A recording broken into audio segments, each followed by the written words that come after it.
We have to drop this diasporan continental African foolishness, because I can find as many hardcore Africans in Brazil as I can find on the continent. Mm-hmm. And I can find weak people in Brazil like I can find weak people on the continent that have been injured by our oppression over the years. Africans are Africans. Yes, we need to discuss what happened. How did our system break down? How did the enemy take so much advantage of us? And that's why I keep telling you, study history. It gets rid of the white man's mystery. Set up new curriculums in the schools of Africa. Teach the truth about what happened. I never go around and say my people throw me into slavery, because I know history. I know who ran the slave trade. I know who had the guns and who didn't have guns. I knew who were the farmers and who was the military arm coming from Europe and the Turkish Ottoman Empire Arab world, who ran the slave trade until the Western Europeans came in the 1400s. So my people have suffered more on the continent than those of us who were sold into slavery have suffered off of the continent, at the hands of the same people. The American English speak with one accent, and the British Englishman speak with another accent, but they're the same people. They got the same banking system, the same insurance company, the same investment house. They run the same airlines. They run the same shipping lines. They run the same telecommunication systems. Those are the people who we're up against. Because our leaders won't say all treaties will be abrogated until just treaties are put together for the sake of the future of African people. You don't have to respect any treaty that was signed under duress. You don't have to respect any treaty that is unjust. How can you accept a treaty in Congo with the millions of Congolese people murdered after Leopold? Forget about Leopold. He only killed 25 million of us, and we act like Belgium is our friend. 25 million. The Jews had 6 million killed, and they're still tracking down Nazis today to slit their throats. In one country, we had 25 million, and we scampering to speak French, English, and Belgian as though they have some authority over our minds, speaking the language of our enemies. I'm stuck in their country, born into their language, and just learning to speak little bits of African languages and my Creole, my pidgin, that we speak here, of our old language. But we've got to be clear. If we really want an African that we want to see, then you've got to look back to go forward. And you got to mean it. Studying history is not an exercise to go around and show people how much you know. Studying history is to give you the ability to come up with a plan for the future, so your children and grandchildren don't have to go through this. So you don't have to leave your beautiful land and come in the snow and the ice of America to practice medicine and make some money. When we have some of the best medical schools in the world, we have some of the best herbalists in the world. We have some of the best herbs in the world for healing the world, right in our beloved Africa. But our politicians don't even know how to take care of our physicians. They don't know how to take care of our school teachers. They don't know how to take care of our policemen. So they don't have to stop me and you on the road and take our little penny just to eat chop for themselves. So we have to say 2022 is going to be different. That we're going to act like Africans. We are the human beings. We are humanity. We're not devils. We have not invaded other people's countries and enslaved them. We have not committed genocide against nobody in Europe or nobody in Asia. We're the human beings. We are true humanity. What is the African system? What is the African way of seeing the world? We got to go back, study our history. Cameroon should not be a fight over the English interest and the French interest, or the Islamic interest and the Christian interest. None of those are ours. There's a Cameroon before Christianity comes. There's a Cameroon before the Fulani jihads that led to the Muslim coming. There's a Cameroon before the English speakers or the French speakers. Where is that Cameroon? How did they behave? You know, the Ghana, before the British, before the Danes, before the Brandenburg Germans, before the Portuguese, before any of them came, raping up people along the coast and murdering as they go. Putting a gun to one brother's head to make him help you fight the other brother and call him your ally when you write your false history book. What was the Akan people before they came? You know? Who were the Fulanis before the whites came, before the Arabs came? If we don't go back there, don't tell me anything about democracy. I live in what is supposed to be the bastion of democracy, and I've never been able to enjoy it or be protected by it or watch it at work. What I've seen in America is tyranny against African people for hundreds of years. Tyranny against the so-called native Asiatics who came before they came, because they weren't here first either. We were. And they practiced tyranny against us. And I do sympathize with what the whites have done to them. But they still would rather ally with the white genociders than with us, whose land they came on. History will make you think differently than you do now. I'm an African. It doesn't matter where I'm born in the world. Malcolm said, a cat had kittens. This is Mr. Malcolm X, Alhaj Malik Al-Shabazz. He said, if a cat had kittens in an oven, they don't become biscuits. I'm not a biscuit. I'm an African. My mother wasn't a biscuit.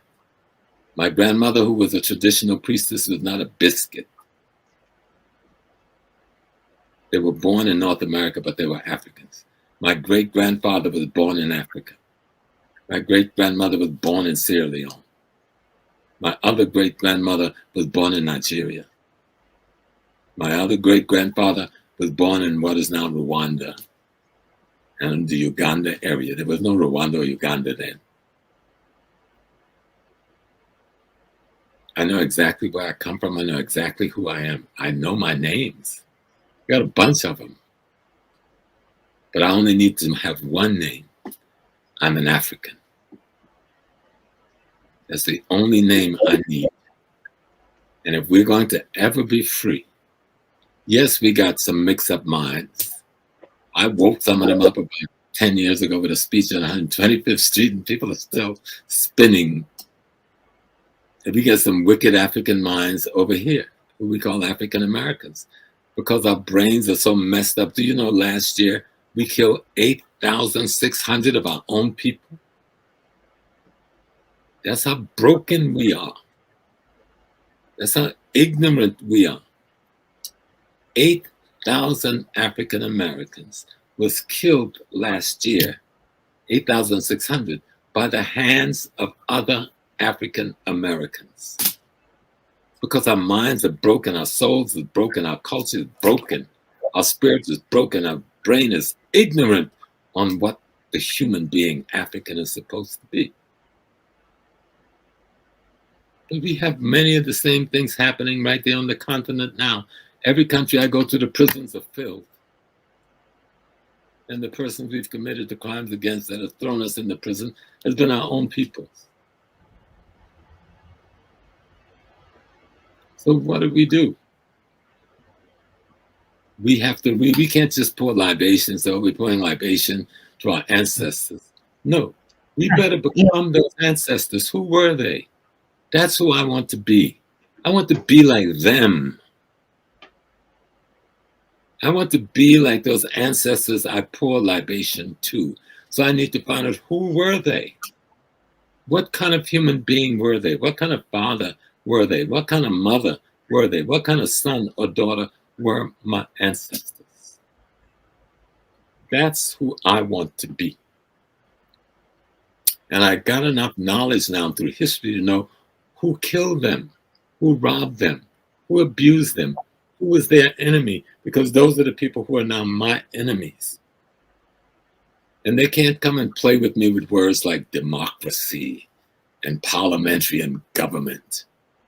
Your crime-ridden societies is not something we should desire. But they got us desiring ice cream in a snowstorm. What do I need ice cream in a snowstorm when it's freezing for? But that's how stupid they are, and we are becoming as stupid as they are. I would like to have some ice cream if I'm walking down the street in the crowd because it's hot. And so some good ice cream will cool me off. That makes sense. But walking through a snowstorm in New York with an ice cream cone, does that make sense? But they make you make it make sense. So we sit and we say, I'm a Nigerian. You're a Liberian. You're a Ghanaian. I'm a Malian. I'm a Chadian. I'm a Cameroonian. That doesn't mean a damn thing. Because if it meant anything, we would be free. You wouldn't be, my beloved Dr. Tata, you wouldn't be in Germany. You'd be home in your heaven. Unless you just want to go on vacation and see other parts of the world. And that's a good thing. It's always good to travel and to learn. But why can't we be in our heaven? Why am I in America? People say, oh, you can buy a ticket and go back home. Yes, I can. But I'm forced now to be a soldier to fight. All my life, I'm fighting. So others can find their way back home. I got a business in Africa. I have a home in Africa. I have family in Africa. I could get on a plane and go and never look back here 1 second, any moment I want to. So, but I'm not the problem. What about all the people who are African Americans who are scared of Africa? Literally scared. Grown people, PhDs, master's degrees, teaching at universities, and they're afraid to go to Africa. We've got billionaires, millionaires, multimillionaires, and I don't think we have invested 1% in Africa. And we say, oh, we want to be free, we want to be free. But we won't get on a plane and go to Nigeria and invest in Nigeria, or invest in Zimbabwe, or invest in Namibia, or invest in South Africa. We say this white man is racist, he's abusive, he's still got us under oppression, but oh, please, Mr. White Man, can I invest in you? You know how much money we made last year and gave back to Arabs, Asians, and Europeans primarily? We spent a little with Africans and African Americans. Nearly $2 trillion. Do you know how much money that is? To squander with your enemy? Nearly $2 trillion. If we invested 1/3 of that in Africa, we can turn things around in multiple countries. But in our brain, we are so broken and shattered culturally that we worship our enemy's God. And our enemy's God said our gods are witches. Our gods are evil. So if our gods are evil and witches and criminals, then so were our ancestors. So then what does that make us? I walked away from my enemy's God decades ago. Because my enemy's gods wanted to kill my grandmother's God. And I love my grandmother too much. I must protect my grandmother's God. And we think it's cute to say which branch of the invading army's religion we belong to. Even I, when I was young, thought I was good. Bismillahirrahmanirrahim. Alhamdulillah Rahman. I could speak their language and pray in their language better than they could. I could teach quarterly and catechism better than they could. It didn't do nothing to free me or my people. Freedom is being shackled to your identity, and your identity is Africa. And our ancestors worked out what our relationship to the universe and the divinity is. And we spit on it. That's why I make sure, you see that statue behind me? Every time I'm on any program, I make sure I have an image of an African symbol of the concept of divinity that should guide the development of our characters as human beings.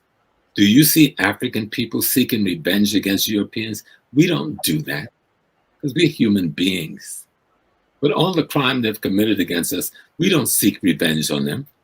We welcome them to our table and in our houses. When we go to their countries, we try to fit in and do well. And yet nothing has changed on the exploitation of the African by the European capitals and the Asian capitals of the world. I'm tired of being robbed. I'm tired of being raped. I'm tired of being pedophile and molested and kidnapped, and then be handed the God of the killer, the God of the rapist, the God of the pedophile, the God of the robber, the God of the genocider. I'm at their feet worshiping. That doesn't make any kind of sense. Even the dumbest creature would know there's something wrong with that. I heard a young brother from Nigeria speaking a few days ago about the use of language. And he says, you know, when you go to the UN, the Chinese people are speaking Chinese. The Malaysian people are speaking Malaysian. The Germans are speaking German. The French are speaking French. The English is speaking English. We are speaking a foreign language. We dare not go and speak our Cameroonian language while at that podium. We're going to speak French. We dare not go and speak our Akan tree at the UN podium. We speak English. But the others speak in their mother tongue because they want to be attached to the soul and the spirit of their ancestors. We go and we speak in the enemy's town, so we attach to the soul and the spirit of our enemies. Sometimes I sound harsh. I'm not harsh. I'm a very loving, pleasant, good person, but I will defend the integrity of being African. And I've never done it for money.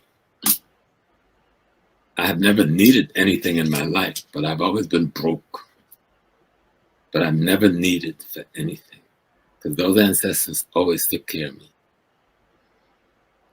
Those Orishas, those Obosun, those bush gods that you're scared of, they take care of me. They take care of my family. Some people say, oh, aren't you scared? What am I going to be scared of? Malcolm X said, the secret to life is to have no fear.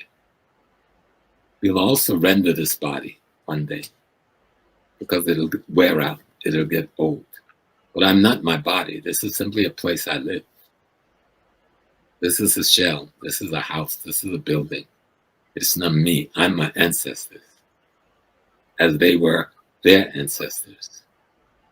And as one day my children and grandchildren would be me, their ancestor. And so I want to give them an ancestor that's alive, African, and clear thinking so they can improve upon me when their time comes to make that improvement. And they're already doing it for those who are old enough now. We've got to get involved in the local politics to make it practical. You can't sit back and let the party boys, because they got a degree from America or Britain or France, run for political office. You, the farmer, you, the artisan, you, the student, you have to run for political office if you want to take control of your governments without having to fight and kill each other in that way. Then you've got to participate in the political process. And yes, the others will try to block and stop you. as they've done.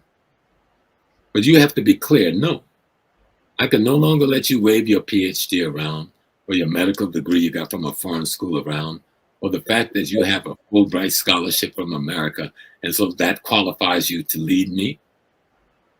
No, what qualifies you to lead an African nation is to service the people who there, to become a servant of those people and do only what they collectively want done for their benefit. Ashe. And so well, I'm not we no more, I'm old. But you young people, it's your time. Stop being afraid. Stop running away from your country just to suffer over here in the West. I know what many of my African brothers and sisters go through when they move to this country. Everybody isn't lucky enough to get a scholarship and go to university and come out a lawyer or doctor. Most people don't go through that. Most people suffer. Most people suffer the racism, the abuse, the misuse by men, the rape. If you're very unlucky to get sold into the sex trafficking, or working, driving a truck for nothing, the poor men are doing. And because people know you're not going to fight them because you're afraid to lose your green card, afraid of not getting one, you would take abuse that no one else would take from them. And then every 5 years or so, you buy up a bunch of goods and dress up and go home to show your great accomplishment while you hide your great pain. Let's face the truth. As Africans, what we have to suffer in the world, outside of our house, our Africa. If we do that, then no one will mess with us anywhere in the world. We'll be treated with the respect we deserve as human beings. But when you don't even have a nation to speak for you, then you have to submit to the cruelty of your enemies when you're in their nation. That has to stop. But it'll only stop if Africa gets strong enough to speak to the world and say, you do not abuse my children, whether you're in America, France, Brazil, Germany, England, or China. You do not abuse my nationals. You do not abuse my children, because I got gold and diamond and cobalt and coltan and all kinds of other things that say, I will stop you right here and now, and I will put sanctions on you as far as trade is concerned, and you will not make another penny of me that you treat my people in an appropriate manner. But where's that leader to say that? Where is he or she?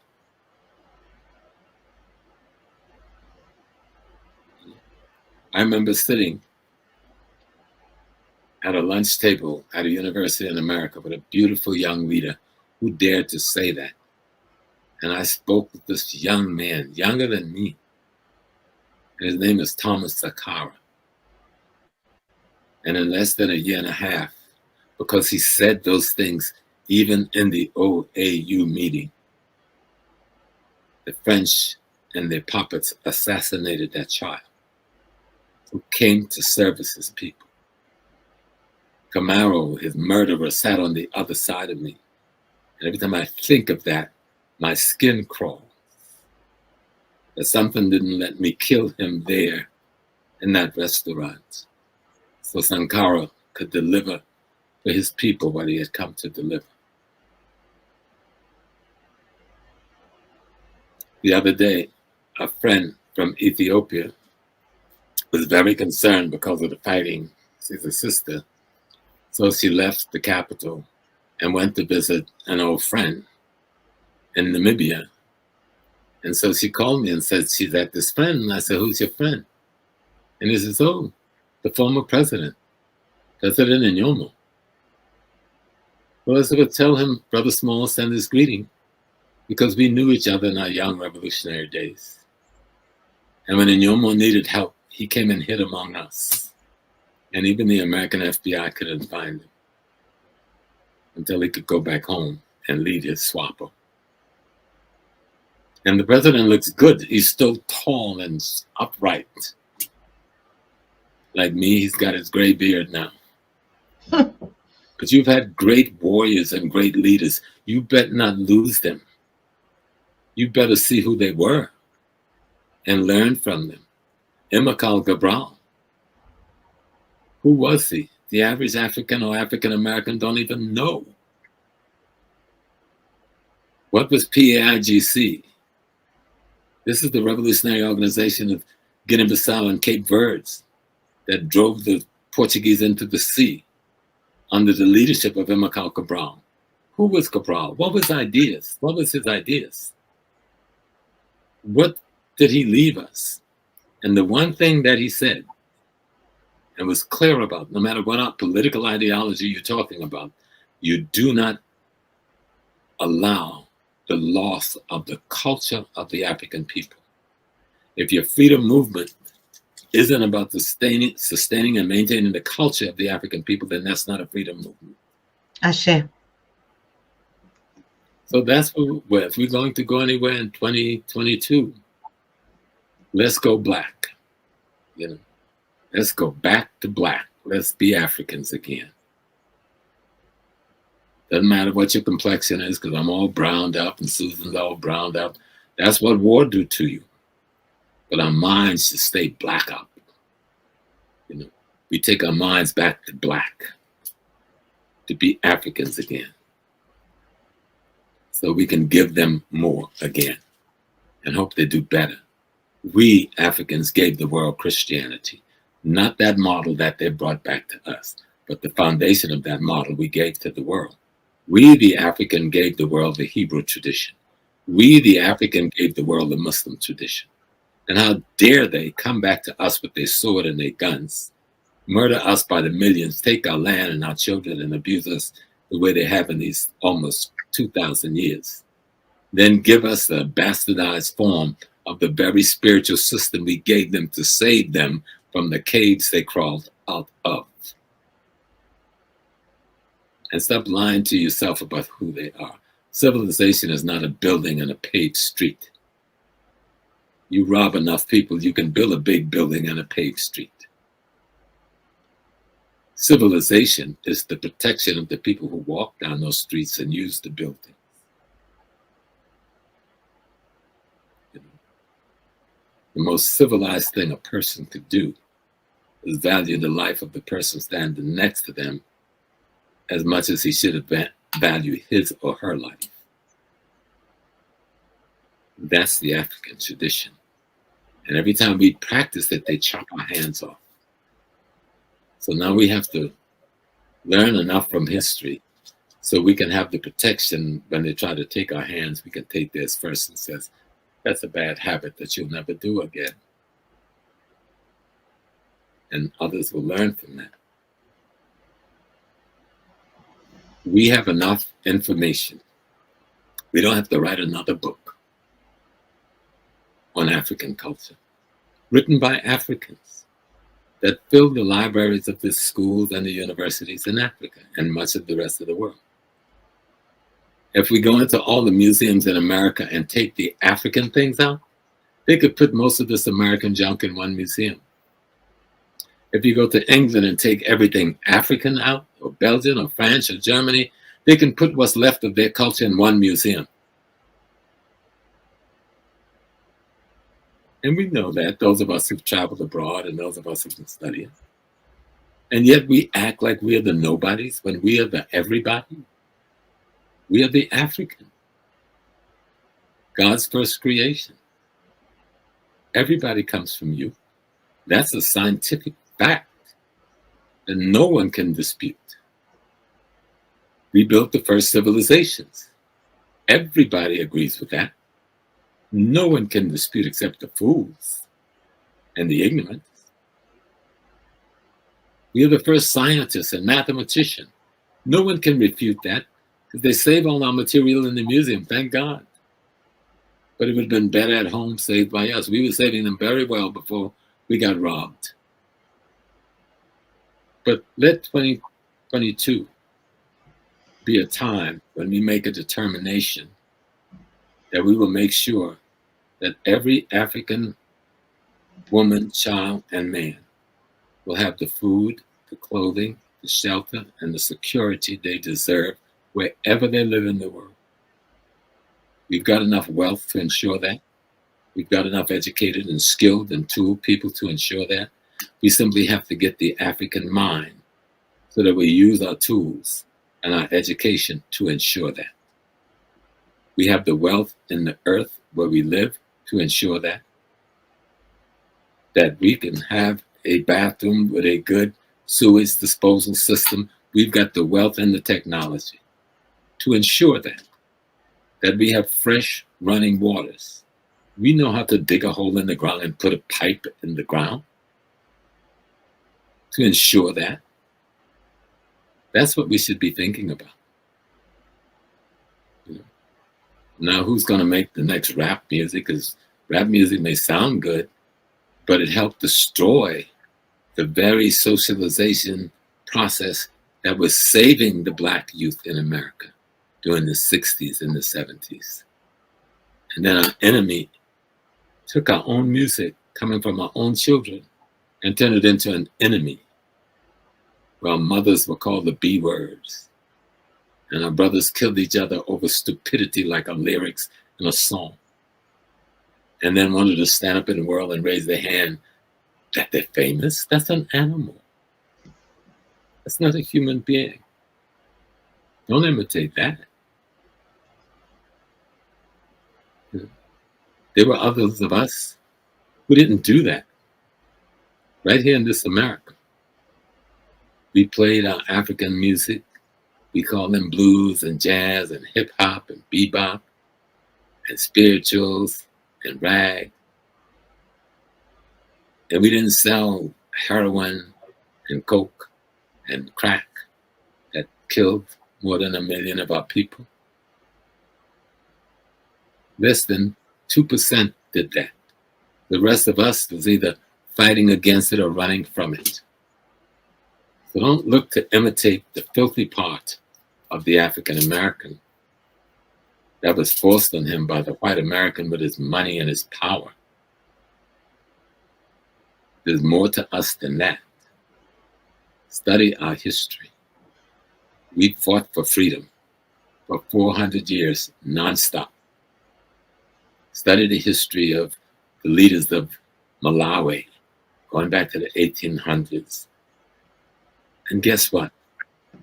The leaders of Malawi and the leaders of the ANC and the PAC and the leaders of Zimbabwe were friends with African Americans ever since the 1800s.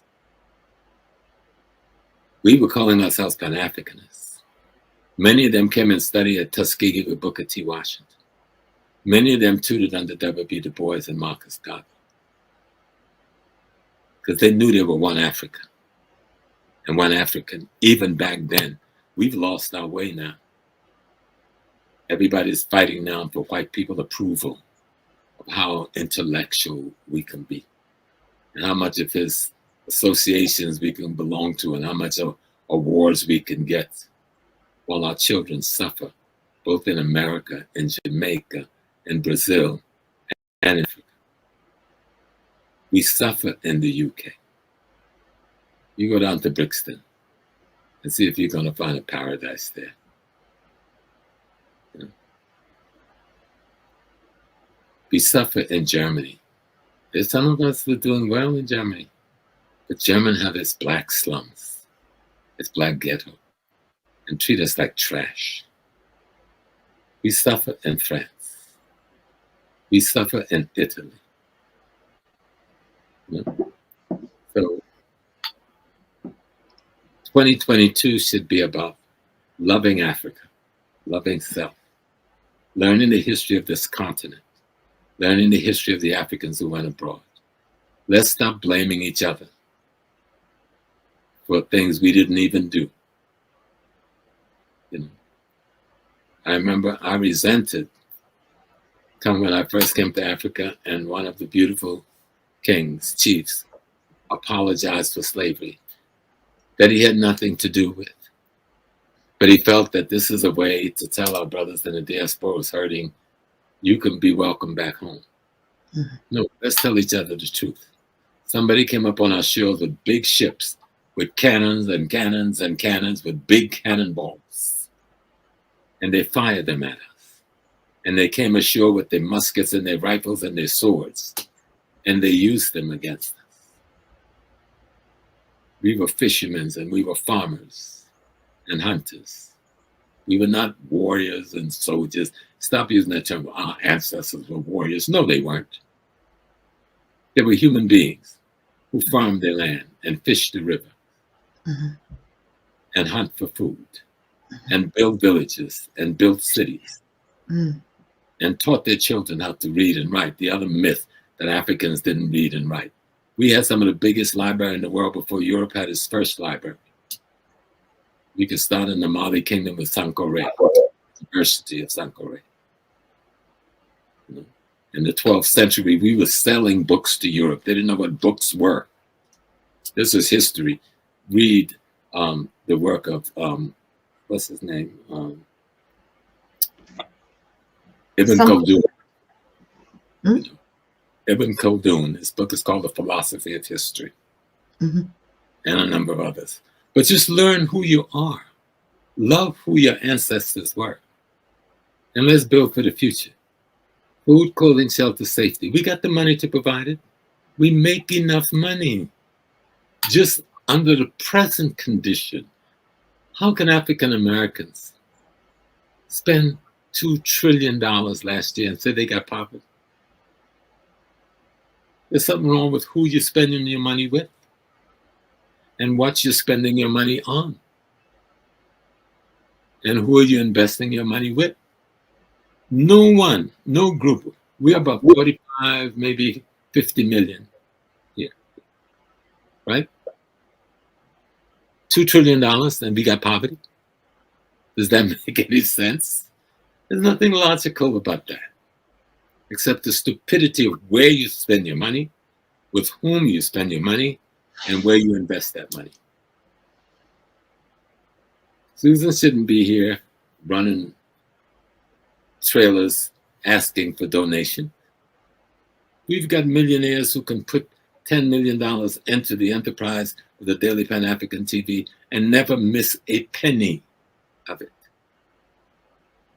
If their minds were right, if their consciousness was clear, if the body of knowledge about Africa that they hear comes from our ancestors' schools of thought, you know. What's somebody going to come to your enemy, going to come to your country and says, oh, what you worship is superstitions. That's juju. And we run, oh, we stay away from the juju. Oh, the juju is going to hurt me. Well, if the juju is going to hurt you, why didn't we use it to hurt the invaders? If that's what juju does. If I can poison you by going in a little corner and pouring this or that, why don't I do that and eliminate the people who are holding the Francophone states hostage with a contract while they got the guns of the French Foreign Legion to the back of their head, and the black collaborators who've been trained in Paris and America running the parliaments?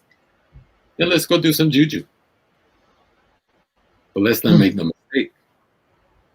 There is power in our indigenous tradition, but you have to practice it to be able to implement the power. You can't just say, oh, I'm going to the village and I'm going to see Nana and he's going to give me something and you're going to bring some powder back and sprinkle. That's not how it works.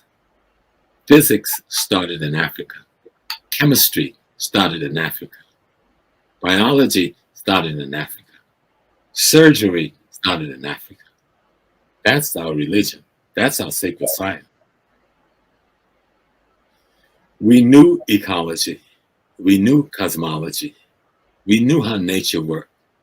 I'm looking at my beautiful sister, Dr. Tata. She's gorgeous today, isn't she? But she's made up of the dirt of the earth. The dirt. That dirt, that earth. And so am I.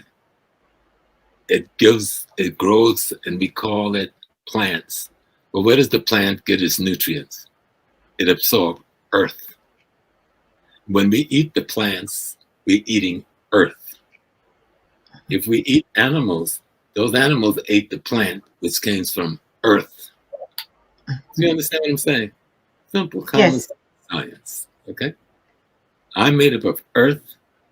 I'm made up of light, energy, sunlight, moonlight, planet lights, and I'm made up of water, hydrogen, and oxygen. And so are you. But it's configured in such a way that it allows for this animation, both consciously and subconsciously, to take place and maneuver in the world. That's basic African science. Study any of our systems. That's basic African science. Uya in the Yoruba represents the wind.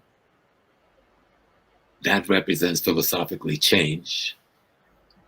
You know, that represents guardianship. It says, oh, Oya's main job is to sit at the gate to the cemetery. That means she's the custodian of ancestral wisdom. Study your system. You'd be shocked. Harvard got nothing on the average African village. Let me say that to you again. Harvard, Yale, Cambridge got nothing on the wisdom and knowledge of the average African village if you just begin to learn it, study it, and practice it again. Then you'll see why they have to force you to be down. Our ancestors gave the world what you're calling science, especially the basics, the physics, chemistry, biology, the arithmetic or mathematics. Everything else is the servant of those 5 pieces. And that came from our minds because we're made up of everything in the universe. We're made up of the water, we're made up of the light, we're made up of the soil. You know? We ingested the air, but that means we're ingesting the gases. We ingested the food, that's the minerals from the earth. Okay? We ingested the energy, that's the fire. You know, earth, what is called earth, water, fire, and what else? The gases or the air. That's who we are. Ancestors understood that. Go back and read books in ancient Egypt. But ancient Egypt is the only place that left books. Tens of thousands of books makes up the libraries of Mali. Do you know the whites are stealing those books, those papyrus, and taking it to Europe? Just like they've stolen our Benin art and other art. Even today, that Mali have one of the oldest ancient libraries in the world. So ECOWAS, what are you doing to preserve that Malian library from Timbuktu University, which was there before there was a single university in Europe or America? Wake up, African people, in 2022. Become who you really are. Get the knowledge your ancestors have left you and put it to work for your own survival. You shouldn't have to leave your country, leave your home, go abroad among strangers, and suffer all kinds of abuse to make a few dollars, to bring back home, or to send back home, to provide food, clothing, and shelter. We should be able to do that in our lands, in our home country. As we fight to remove these borders that block us, because none of these countries are real African countries. These are European constructs that we've been forced into after so-called colonialism has ended. But colonialism hasn't ended. You know, Kwame Nkrumah left us the most beautiful book. It's called Neo-Colonialism, the New Colonialism. Everyone should buy Kwame Nkrumah's Neo-Colonialism and read that book.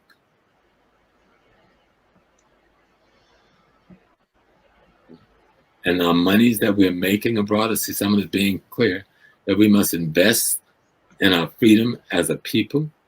Many lives lost unnecessarily, and we still holding court. Must come to a verdict now, and I agree. And the verdict is that we're now going to take control of the running of Africa. And we're going to do it without murdering one another for one foreign adversary or another. We're going to fight to take control of those governments on the village level. We're going to go sit at the feet of some of the chiefs instead of laughing at them. But that's what Ashe. we do. We laugh at them, go sit at their feet and say, oh, Nana, oh, Baba, teach me what you know. Go with the recorder. You Ashe. can download a tape recorder on every phone there is, so you don't have to say, oh, I can't find a tape recorder. Download the app to your phone and sit at the feet of the great minds that's in every village in Africa. Don't fool you because his cloth is raggedy, because his sandal is broken, and his feet is ashy, and maybe he couldn't go to the barber that day. You sit with that mind. I've learned so much. Most of what I've learned is not in anybody's university because I have no doctorate. I have a doctorate, but that doesn't mean anything to me. I have nobody's master's. And the bachelor's they gave me is because I was such a militant. They were scared to death to get me out of the college. They graduated me. They really did. They just gives a gift. Just get them out of here. And they graduated me. But I sit at the feet of Nana Puasa, God bless her soul, who died at 101 in Kumasi. Bafo Okotu, who wasn't the most loved man in parts of Ghana, but he was linguist to two Santa Hennies. I sat at his feet. I've sit at the feet of those who walk with Niamugi Gamancha, who is the king of the Ga people. He's my younger brother, but he's really my big brother, Nana Kwamina and Ketsia, the fifth of Esukado, you know. And my Omenhen, Nana Sapang Agogogo, where there I'm Nana Kopi Mpansa, the second. And then in Latte, many of my friends and some family is there now in Ghana celebrating the Asurjabi festival for the last 7 days. They didn't care nothing about this COVID. They got on a plane and they went to Ghana to participate in that ceremony. You know, there's all these shrine houses and schools in Africa and every nation state, every ethnic area where our tradition is alive and well and being practiced. Ashe. And we need to go learn. No, they're not in the university where you can go enroll, but you can walk into a village and you can ask to speak to the chief priest or priestess. And you tell them why you're there. And if they discern that you are honest and sincere, they will teach you. They will teach you. When I have an illness in my body, I pick up my telephone and I call Haji. And he'll say, who do you know coming to America in the next week or 2 weeks? And my medicine will come, not from CVS. Okay? So we need to turn ourselves around and look at what we got before it's all gone. They can only hold on for so long. I remember going into Uganda, 94. I was actually in Uganda when the massacre took place, the genocide in Rwanda. I was actually having lunch with Paul Kagame at that time, me and my friends. But before we met with Paul and the others, I went to the tomb of the Kabakas. You know, the Kabakas are the kings of the Bakongo people. What? And I don't know why they chose me. There were some of my other friends who had come to the conference. They were shushing them out, throwing them out of the shrine when I walked up. And somebody came and says, oh, they want you. You come. And they sat me down. And they talked to me about their history. And they talked to me about each of the Kabakas. And they talked to me about how they buried their dead. And they talked to me about the wisdom of the ancestors. Then they took me to the village where there was this priest who did my reading for me, which I can't tell you what I was told, but he did a reading which was on point. But when I walked into the yards, I recognized many of the deity symbols, or the symbols of the forces of nature, They were the same as the ones I studied in Ghana and Nigeria. And I go, like, our system is universal. It's one. It's all over Africa. The same system in Cameroon. They may call Oya by a different name, or Eshu Legba by a different name, or Ogun by a different name. But they're talking about the same force of nature, the same principles of physics that we call Orisha. Those that we call Orishas are principles of physics. Some are, how do you say, formulas of chemistry. And we're playing with them, laughing at them, looking at a dead person on a cross and saying it's going to help us and our condition gets worse and worse and worse by the millions we praying to the same enemies, symbols of reality, while our conditions get worse and worse and worse. Come on, even common sense will say stop. Stop. The only person you owe anything to is the universe itself. The universe itself.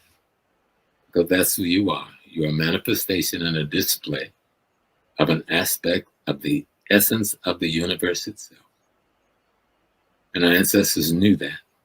And they concocted science explanations for that. That's called our ancient culture.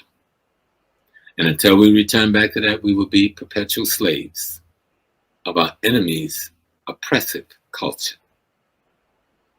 It is as simple as that. So 2022 should be a time to turn around, and walk backwards into the house of your ancestors and ask them for guidance with their wisdom. Go to the village. Stay in the hut where you got to go and get that water from the one well or the one pump or even the river for a few days. I know we're used to the nice shower and the whole deal, but go to where the people are still human beings, where they're still natural God beings. And if you think I'm wrong saying God beings, look at our language system, especially when you look at the system we call the Bantu system. Every word that represents people, person, place, or thing has as its prefix or suffix their word for God. Mm-hmm. That should tell you something. That should tell you that they understood something very clearly. So let's stop faking it. We're going to be African. Let's be Africans. In our words, in our deeds, in our thoughts, in our behavior, in our habits, no matter what the cost is. And I guarantee you, the cost will get minimal and minimal and minimal as you get close to being the African we were born to be. I share. So, Sister Susan, I'll just come hanging out with you, and you always tell me, speak your own truth, but the truth is simple and it is constantly repetitive no matter how much we say it. It is to be African or not to be at all for us. If we want to say, I am, I exist, then that has to be as an African. Anything else is a clone or an aberration of somebody else, a hologram of someone else.